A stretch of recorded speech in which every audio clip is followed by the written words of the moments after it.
Hey everybody, Jason Bermas here. I hope everyone had a great holiday and we're going to just jump right into it. Okay, first of all, we've obviously been all over the Epstein files. We're one of the few broadcasts that is bringing you the raw documentation and something other than what the mainstream is talking about. But this video is going to be a little bit different. We're going to probably live stream later going through the Epstein files yet again. But this is going to be not only the media perception of the Epstein files currently, what we're seeing, what I think is important that's being reported on via the media, and that's mainstream and alternative. But also, we have these stories that came out in 2020. Okay. So these are reports via 2020 where, Donnie T, there's two pretty crazy ones. And one of them's getting some mainstream traction. Another one's getting local reporting traction. And there's always been a lot of TDS in these files. Now, from what I understand of these 2020 documents, they're talking about a time period amongst like the Palm Beach stuff. So you ask yourself why that stuff didn't come out then. There's questions obviously surrounding the 10 co-conspirators and the grand jury testimony there. But Trump does himself no favors yet again with this latest post. It's Christmas crazy, really, okay? And the problem also is that it's not full bore crazy in the sense that there are things that he's pointing to in this that are absolutely true. He's pointing to Russiagate being a hoax. He's talking about how, everybody's a Democrat, but that's not real either. But then he said a lot of them are mostly innocent. Well, it depends on what you mean innocent of. I don't think that everybody connected to Jeffrey Epstein was also trafficking in underage girls. Do I believe that he ran honeypot operations on some of them with some of his victims? Yes, absolutely. Seems pretty obvious. I think that's secondary to the financing, the middleman operations with arms deals that are worth so much money, and those international relations. And it's not just money there, it's also power. So we're going to show this, we're going to read that post verbatim. We're going to show you also, we were talking about when we learn things, we post them here. We're going to show you how, remember we were talking about these unredacted files. And here we go again. And now I'm hearing, people on the peripheral, I bring up the files, you hear you can just, people are unredacting them. And I'm like, yeah, but it's only some files. We don't really know what happened. Well, it appears at least in one of them, we're going to show you what happened. And you can only blame the DOJ for being sloppy in the sense that they weren't the ones that actually initially redacted these files. They've been around since 2021. And that's another thing. Again, we talk about this all the time, that a lot of these files were in the public arena. We're getting those too. About to get 1 million more, apparently. And it may possibly be over the next week. We're going to cover that as well. I mean, you really got to understand, like, when this goes through, first of all, to all of a sudden go through 1 million of these redacted, we'll see what happens there, because I think it's going to be pretty sloppy. But for instance, these were around since 2021. The initial redactions were done by the original court case in that state. And the DOJ just assumed that everything was on the up and up. And guess what? Nope. And they demonstrate this. So we're going to be showing that as well. Folks, let's get it going. Thumbs it up, subscribe, and share. I cannot do it without you. Again, I hope everybody had a happy holiday.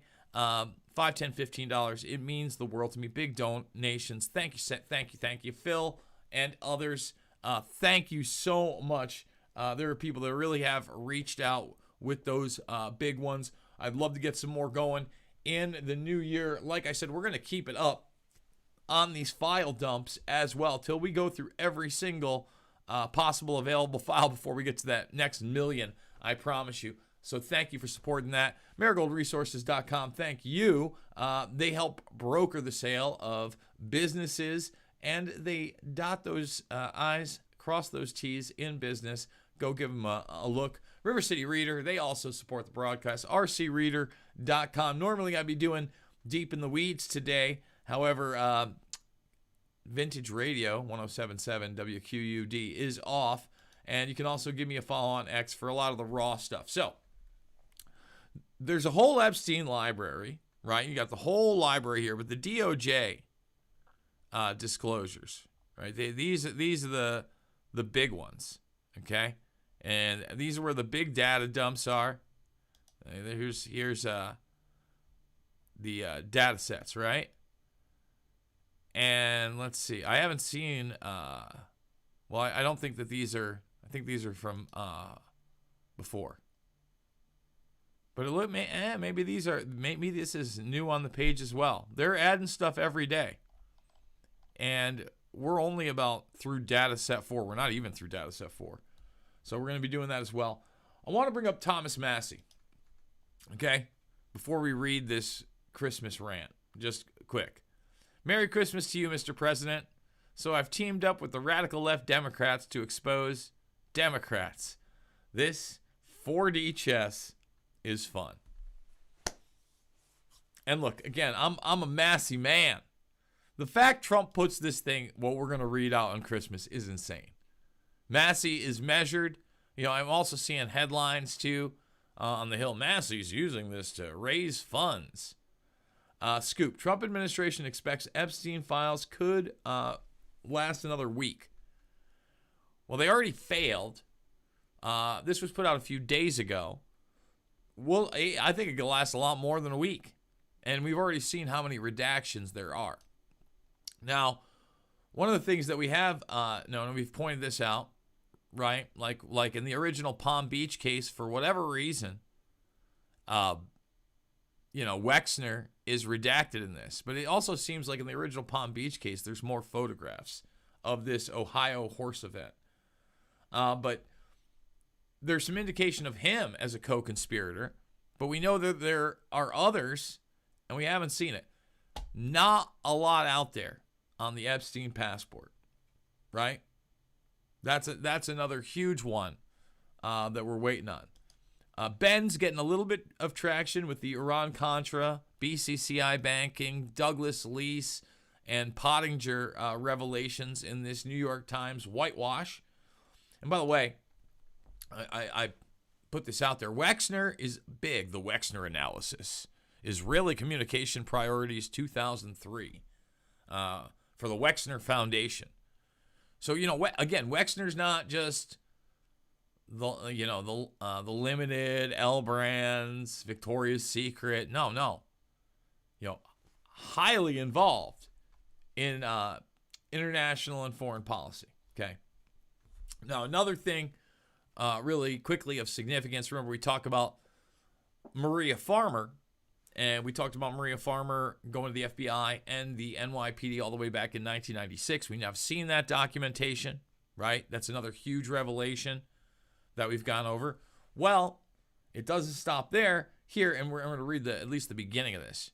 All right? Nearly 4 years before Jeffrey Epstein came under investigation for allegedly luring minor girls to his Florida home for illicit massages, a local police report was open to investigate claims that Epstein's associate Ghislaine Maxwell was recruiting young women from a nearby college to answer phones at Epstein's house, according to a police report newly disclosed by the Department of Justice.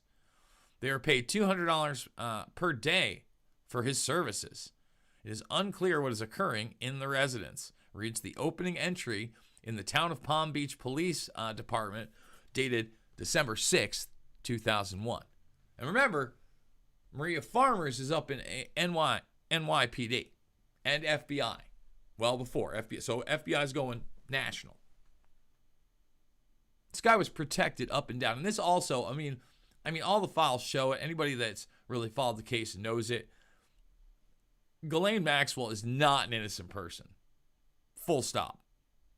The report goes on to detail claims that 3 female college students were approached by an Englishwoman who identified herself as Maxwell. Maxwell said she needed young, beautiful, unmarried women to answer phones and do office work in her home in Palm Beach, reads this entry.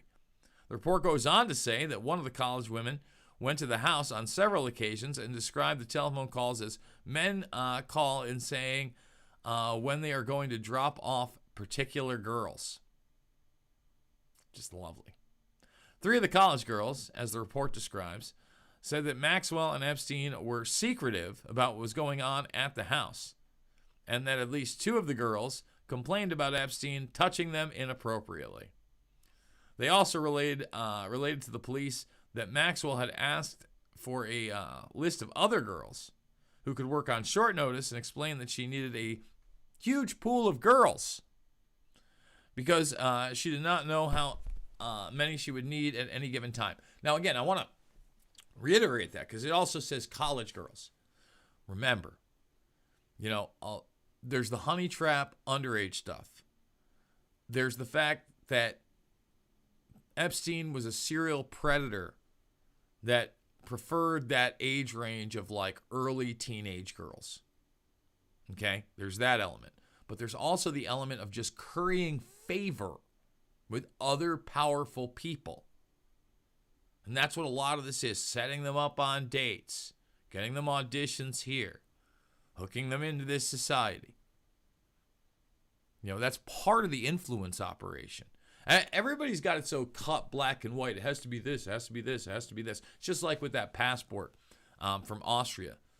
I mentioned in there that I would eat crow if, that was actually like an Israeli Mossad passport, right? I'm not saying that Israel couldn't have had something to do, with getting it there, especially, their intelligence service. But it could just as well be our intelligence service, right? And boy, I had some, you should already be eating crow. We know that Epstein worked with high-level Israel, blah, blah, blah, blah, blah. And I've been like talking about that forever. I'm not saying he wasn't working with Israel. I mean, just like look at the Wexner thing, right? Like Wexner's specialty in the Middle East is Israeli policy. It's like, where you been, man? Been here for a long time. Talking about all, but it's not one thing. Right? A lot of time in a day for a guy like this. All right? So there you go. There's the 2001 investigation where they need a large pool of girls. Want to point this out. See, again, this is why the files do matter, and at least in the mainstream, there's some trickle of information that's extremely useful. Days before he died by suicide, remember the second attempt, in a facility now. Oh, and we'll probably pass the 20-year mark. So he'll be the only person in 21 years next year, unless someone kills himself at MCC. I mean, literally. So what was it, 2019? So now 6 years. So they're 14 years earlier, there'd been like one suicide there. And still no one else has killed themselves there. But no, it was Epstein. But he gave specific reasons why he would never take his own life. Here it is right here. Okay?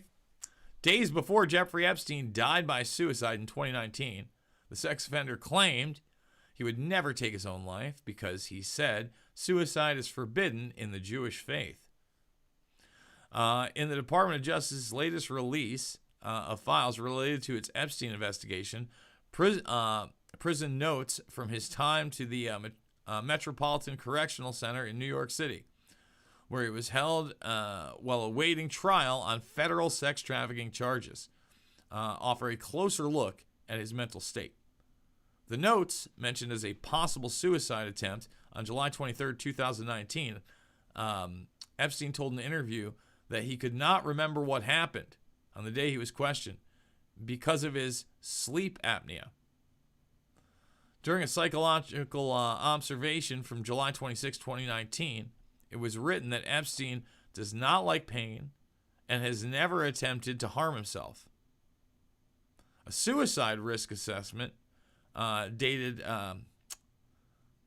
August 1st, 2019. He said he is Jewish, and he said his religious suicide, he said in his religion, suicide is against the religion, per the report. Overall, his current protective factors override his risk factors for suicidality. He is currently psychologically stable. He denied feeling hopeless. He is reporting positive future plans and reasons to live for. Okay? So they said low. And I know, again, more people are concerned about the DOJ putting out that phony video, but it came into their possession, so I understand why they did it. It's not like they're giving context in these either. So, we're going to do it. We're going to read it. Okay? And again, this is where you lose me, Donnie T. This is your Christmas message? Come on, man. Come on, man. I mean, this is a Joe Biden moment. Come on, man. Like, in a minute, I'm going to reference Chuck Schumer, and I don't like Chuck Schumer. But you're giving Chuck Schumer fodder, brother. And you're giving these other people with TDS, when they read some of these files that I think are a little wacky, all right, show me the money if these are true. You're giving them fodder. Why are you doing this? It's nutty, and you're attacking Massey. But let me read this for you, okay? Merry Christmas to all, including the many sleazebags who loved Jeffrey Epstein, gave him bundles of money, went to his island, attended his parties, and thought he was the greatest guy on earth, only to drop him like a dog when things got too hot, falsely claimed they had nothing to do with him, didn't know him, said he was a disgusting person, and then blame, of course, President Donald J. Trump, who was actually the only one who did drop Epstein, and long before it became fashionable to do so. So let's just stop right here. Let's stop right here. If it's just there, yes, you can talk about how they were best buddies at some times. But he alludes to that and says, I actually did drop him way before all of you. Okay. Probably not making this post. Probably not leading with Donnie T, right? No, of course not. That's not what I would be leading with. But then he goes on. All right? When their names get brought out in ongoing radical left witch hunt, plus one low-life Republican Massey, unbelievable, not a witch hunt, good for Massey, and it is revealed that they are Democrats all, there will be a lot of explaining to do, much like there was when it was made public that the Russia hoax was a fictitious story, a total scam, and had nothing to do with Trump. The failing New York Times, among many others, was forced to apologize for their bad and faulty election reporting, even to the point of losing many subscribers due to their highly inaccurate fake coverage. Now let's stop there. Do I disagree with him there? Nope, not really. I mean, I think that he's actually pretty spot on, other than the, when he's attacking Massey and making this into a Democrat thing. Most of the people associated with Epstein were Democrats, 100%. But then you get someone like Rockefeller, right? And it's both sides of the spectrum. That's my point. Like, things like Iran-Contra has always been like Rockefeller-esque politics, Kissinger-esque politics, globalist politics. So it transcends that. But listen, when you talk Larry Summers, when you talk Bill Clinton, those are the big dogs. They're the ones going to be pointed to. Bill Richardson. Okay? What else do you say? He's got a point there. But he loves to make it about partisan-ness, all right?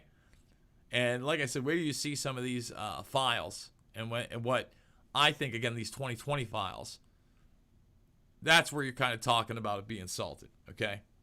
So let's go back over this. Okay? Where is it?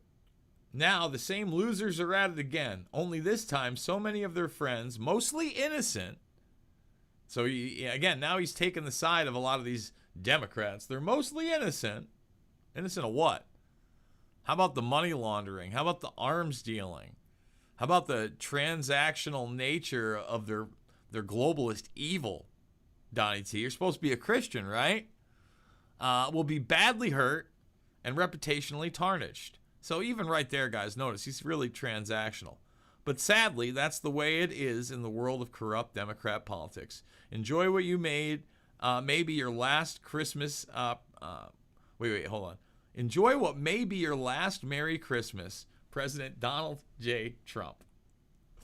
Not the Christmas message I thought we'd see, but before we move on to it giving fodder to people like Chuck Schumer, who's bringing up now he's on board on the 10 co-conspirators, right? This is the 2019 Trump DOJ that was going after these people. So who are they? First of all, again, show me all the arrests with the Russiagate stuff. Not happening. The indictment, the indictments fall apart. That's the thing. There's no accountability.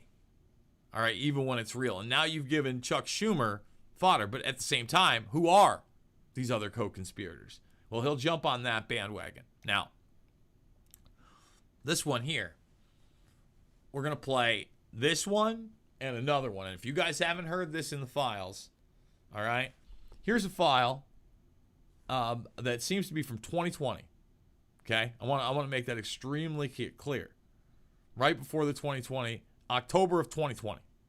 And this is where I'm like, one, just to make a last point on what Trump said and did. Epstein has hit the zeitgeist so much that the President of the United States, who, again, is off the reservation of traditional politicians, bar none. That doesn't mean I agree with them all the time, but certainly it doesn't mean that I condone the type of behavior sometimes he has. We're free to disagree, especially on this. He's got, on Christmas, he's got to respond to all of us on Epstein. It is the zeitgeist issue. Okay?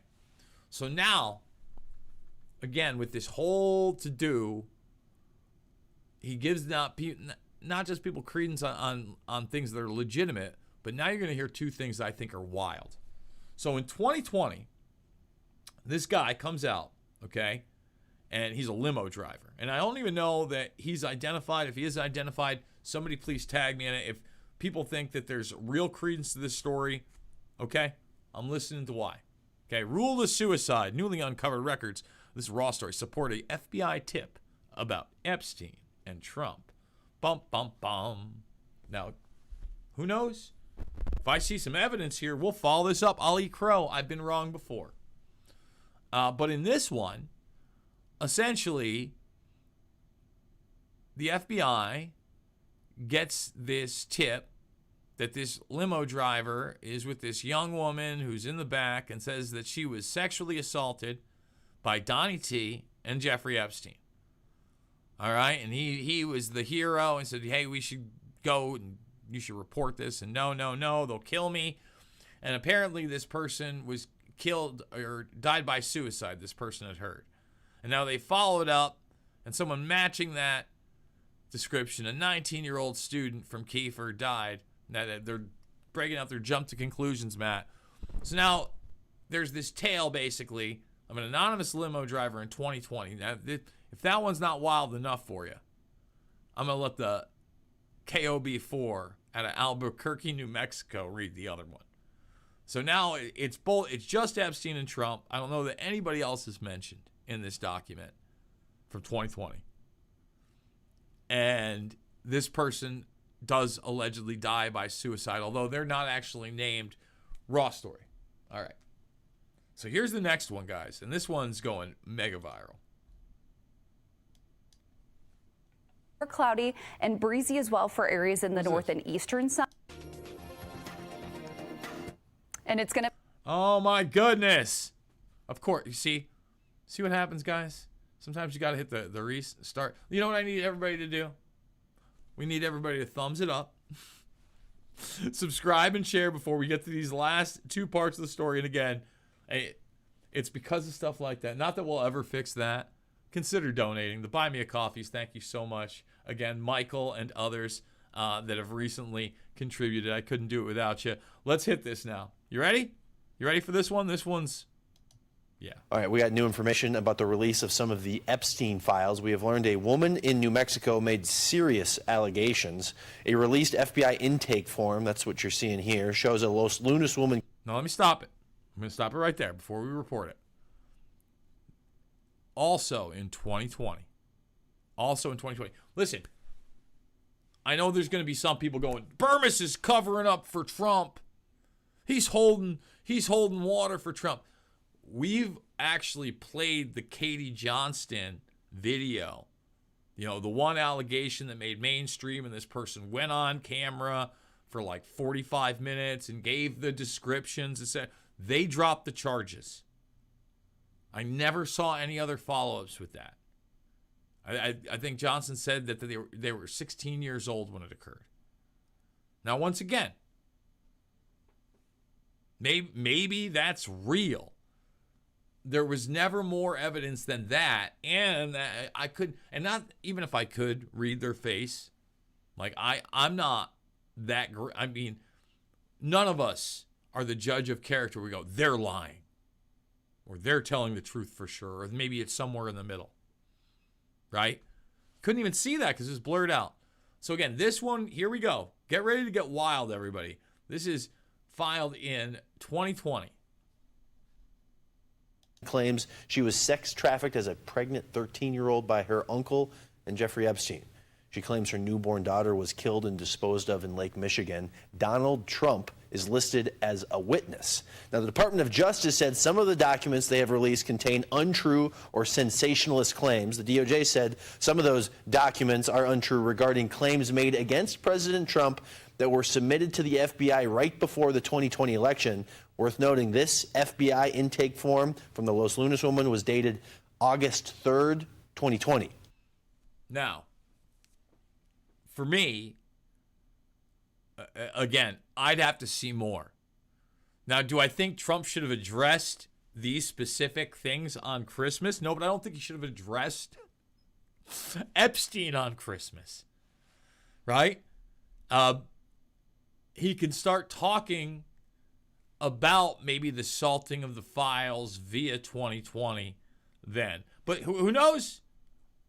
Again, I'm open. Show me the money. Okay? Show me the evidence this happened.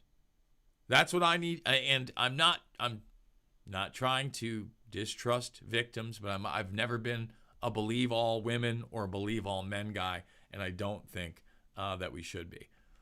Folks, that's going to wrap this one up. We are going to be live later on. We're going to be live streaming all weekend. These Epstein files, we're going to be going through data dump up to through 4, and then we're going to grab 5, 6, 7, and 8. If you like what I do, please consider supporting the broadcast. Actually, before we go, man, I lied. We got one more video. I want to show people some of the real incompetence and how just a small portion of files can be unredacted. We're going to do that first, so let's do it. This is the ED. It's not for the faint of heart. You're kidding me. It's not going to make me watch. I hate it. Here we go. HBO Max nonsense. Here we go. There we are, guys. Reddit showed a way to actually unredact one of the Epstein files, so we decided to take a look and see for ourselves. This is the Justice Department's new Epstein library, where they've been posting tens of thousands of documents in the past week. If you scroll around the site, you can get to this page, which contains the botched redaction. It's from a lawsuit filed in 2020 by the government of the U.S. Virgin Islands against Jeffrey Epstein's estate. So this is the key paragraph, and it references Darren Indyke, Jeffrey Epstein's longtime attorney. Only problem? It's redacted. We can't see it. But if you select the whole paragraph, copy and paste into a Word document, you can actually see what was underneath those redactions. The Virgin Islands lawyers allege that Epstein's tax-exempt charitable foundation was fraudulently misused to cover up Epstein's criminal activity. In that redacted paragraph, they claimed that Indyke, who ran the charity, quote, signed foundation account checks for over $400,000 made payable to young female models and actresses, including a former Russian model. Now that's a lot of money, but it's only an allegation, so we reached out to Indike's lawyers for comment. I'll read for you what they said. Quote, "Not a single woman has ever accused Mr. Indike of committing sexual abuse or witnessing sexual abuse." They went on to say, quote, "No judge in any court anywhere has ever found that Mr. Indike committed any wrongdoing of any kind." Now, a lot of people on social media were blaming this faulty redaction on the Trump DOJ, and the DOJ has taken a lot of heat for over-redacting some parts of the Epstein files and under-redacting other parts, possibly exposing some of Epstein's victims. But you can't blame this redaction error on the DOJ, and here's why. All right, we're here at the top, and you can see that this case was filed in the Superior Court of the Virgin Islands, and the case began in 2020. So you can use that case number to look up the original files in the Virgin Islands, and that's exactly what we did here. If you look closely, the numbers all match. You can find the file in this docket, which indicates two things. Number one, it was first posted in February of 2021, and it was uploaded by the Virgin Islands Attorney General. So you can click through to the document. You can see it's the same file. It's got the same redactions. You can do the same copy and paste trick, which means these botched redactions have actually been out there for nearly 5 years. And when you see stuff like that, that's actually like crack journalism for CNN. Good for them. Very happy they put that out there. It shows the incompetence and how long it's been around. And again, how so many of these files have already been in the public arena in some respect. But we are seeing more and more. And we just saw those ones right there that, again, don't do Donnie T any favors, mostly because of his behavior, not because I believe them to be true. Guys, please consider supporting the broadcast. $5, $10, $15. Big donors. Thank you so much. I know it was just Christmas. But if you're still in the holiday spirit, you like what I do, maybe you're going to join me later on. And by the way, the Super Chats, I don't think we had any Super Chats in there, and that's fine. Well, we'll be taking the Super Chats as we go through the documents later this evening. As always, Bermas Brigade, here's the deal. It's not about left or right. Always about right and wrong. I absolutely love you guys. I will see you all